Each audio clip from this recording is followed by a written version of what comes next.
شوف انت عايز ايه من ابنك واعمله انت الاول. قبل ما تيجي تنصح ابنك باي نصيحة، اسأل نفسك هو انا بعملها انا الاول ولا لا؟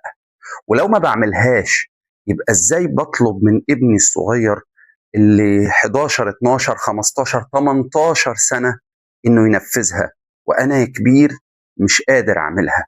خد وجاهد نفسك ان انت تقوم بالامر دوت بقدر امكانك وبقدر مستطاعك. عايز ابنك ناجح، كون انت ناجح الاول. عايز ابنك يكون متميز في الدراسة، ارجع وادرس وتميز في شغلك وفي الحتة بتاعتك.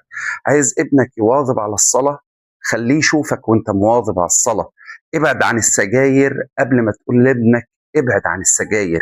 خليك قدوة لنفسك صالحة علشان ابنك يبدأ يقلدك. القدوة الصالحة الصامتة الناجحة هيبدأ ابنك يفخر بيك ويلاقي فعلا ان ده الطريق للنجاح والتميز. خليهم يشوفوا اثر النجاح دوت في حياتهم هيكون ايه. اشوفكم بكرة بالخير مع احتياج جديد. سلام عليكم.